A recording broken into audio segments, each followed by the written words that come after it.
Guys, today we're talking about how playing with half a set of golf clubs could help you improve and help you lower your handicap. So think about it, guys. How many of you are out there using half a set of golf clubs and you start to play some different shots that you don't normally go?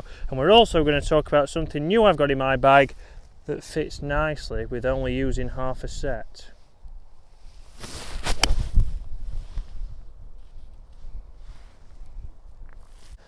So there's a lot of people who think using half a set of golf clubs is for those people who are lazy, they don't want to carry as many, they can get more snacks in the bag and that's why they do it. But big benefits of using half a set of golf clubs is being able to start to think about how you're going to shape different shots, how you're going to play three-quarter shots, what you can do differently in the wind to be able to control your ball flight. And that's what we see from the best players in the world. So they are able to control the ball flight, play every shot on demand, and they've done that over years of doing exactly like I'm doing today, using half a set of golf clubs. Instead of treating everything as a full shot, they've got those in-between shots, they've got those wind shots, and that's why they can hit it closer, hit more greens.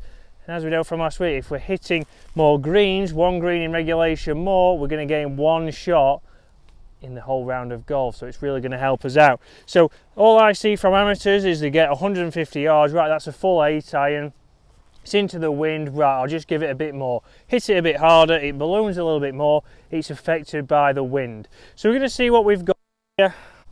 So I've got 173 yards here, and you'll see I'm using the Mileseey Pf2D. So I have been using this rangefinder for a while now. You will see of other course managements, but they've now made one that's perfect for people with half a set of golf clubs. They've made it much lighter than the fantastic Pf260. So a great rangefinder. It's able to again lock onto the flag, does everything you expect from a Bushnell, and for me, being a little bit more lightweight, that fits in perfectly with having half a set of golf clubs, a rangefinder that can help me get locked onto the flag and find out what yardage we've got. So we've got 173 yards. So normally for me that would be from this kind of lie, could be a full 8 iron, but again it'd be a full 8 iron there, trying to control it out of this rough. For me, I've got the evens in my bag, so I have got, I've got a 60 degree if we talk wedges, I've then got a 56, then I've got a 50, then my pitching wedges are around about 44 degrees, as James Robertson has made everyone aware on multiple occasions.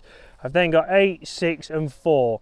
So again, it gives me some different ranges, different shots I need to play. So if I can't use an 8 iron from here, I'm going to drop down. I'll be using the 6 iron, and when we think about this now, we're thinking three-quarters. So I'm going to be taking some speed out of it. So one way to take the speed out of that is to grip down the club slightly. So I'm going to grip down that about an inch, which then takes some speed out of the club head, which gets me closer to it being like a 7 iron. And that's the club that I need for this shot. From there, I'm still going to play it quite far forwards in my stance. I'm going to try and get this launching a little bit higher and landing soft. So I'm also going to be playing a little bit of a fade here.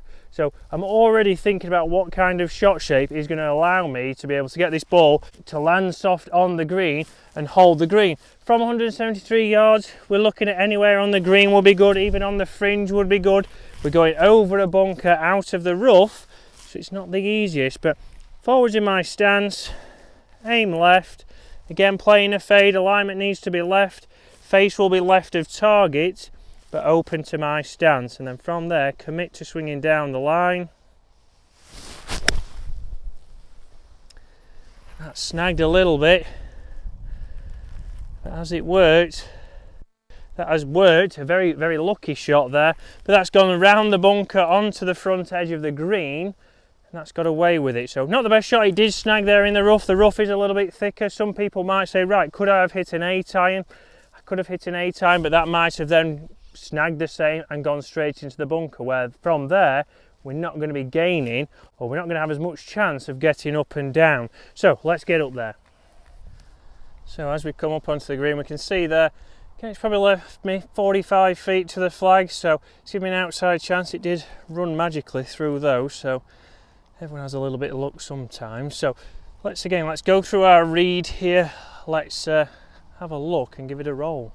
So a lot of people start to struggle with three-quarter shots, and this is why half a set is very good for you, because you're having to play those shots on demand. You're having to think about what kind of shape you might need, and then see if we can still get the ball round in a reasonable score. Go a little bit. So a good 2 putt from there. I've got out of there with a par, but think about that, guys. If you're somebody who gets, 165 yards and you're like, oh, that's right between clubs, what do you do to play that different shot? What do you do to play a 3/4 shot? Do you grip down the club a little bit? Do you knock it back in your stance? Depending on obviously if you need a high or low trajectory. What are you doing to change those shots? So are you somebody who just thinks, right, well, it's right in between an 8 and a 7, but I could just hit an 8 as hard as possible and hope it gets there? Because if that's you guys, that's where you're potentially losing a lot of shots. And this is an area of the game where the pros are really focusing on. They're trying to get those numbers in between. They'll always have a max distance they can hit an iron, but then they'll also have a 3/4 one that can be controlled depending on conditions. So 105 yards for me normally would be a 56 degree. I could hit that pretty much 3/4, 8 out of 10, and that would get me this distance. But it's downwind here, so total opposite to the last hole. We're downwind now. What's going to do for us is that's going to knock the ball out of the sky. It's going to affect it more the higher I go. So me now thinking again wedge wise, this is good where you could maybe take a wedge out, take your middle wedge out, take your 56 out, and start to think about, right, what could I do? Could I flight it in lower or would I hit it harder? You'll start to see the more speed we can take out and the more direct we can get it going, we're going to have more control on that spin. So here I've dropped down now, downwind, I've dropped down to my 50. I'm going to try and send it in a little bit more direct and get that to spin. So you'll see there, I've got a front flag, 50 degree, and even more so with this part of the game, especially my area mainly, is knowing your numbers with your wedges, knowing how far to swing back, what swing gives you X amount of distance throughout your wedges, because that's where again the tour players are taking advantage. Here they're trying to attack the pin, not just hoping they hit the green. So if you know your numbers, we can get over this. I know for me this is around about, it feels like a half swing back. It may look a little bit longer, a little bit back in the stance, a little bit open.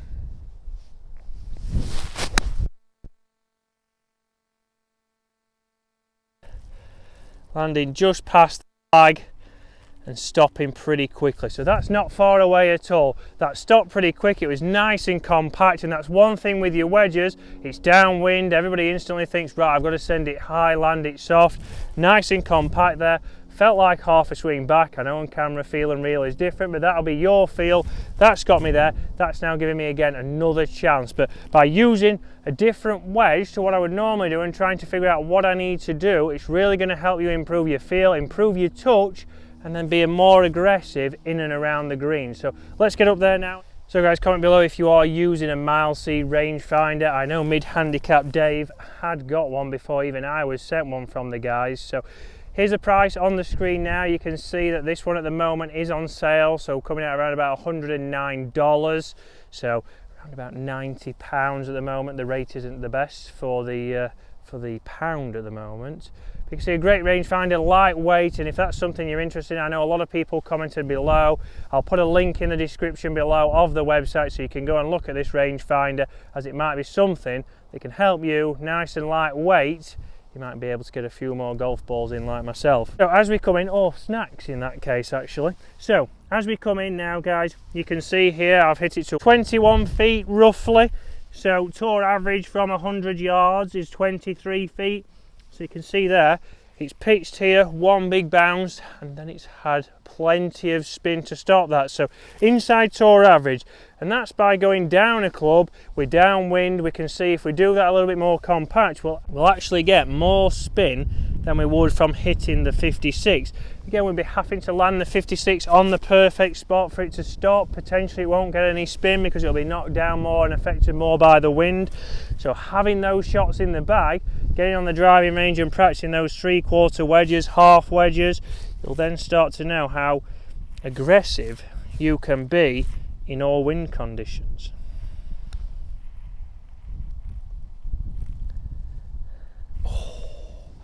So a great putt, but just missed. So guys, that's 2 pars, playing different shots, playing 3/4 shots. Big thing there, guys, is think about what you're going to practice next time you go to the range. I don't see many people starting to play different shots, playing a fade, trying to play a draw.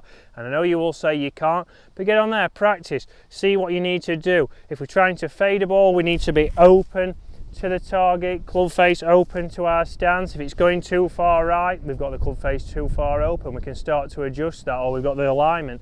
So get some alignment sticks down, you can start to practice that, and I'll be doing some videos shortly just showing you how to set up and practice those kinds of shots. But having those shots is going to make you a better player when you get in conditions like today, where we've just been into the wind and then we've been downwind. I've got different options. I can still drop down a club in both wind conditions and still get the control I want. Yes, you will say that that's because I do this a lot, but if you practice the right things, if you go and see somebody for lessons, ask how you can play different shots.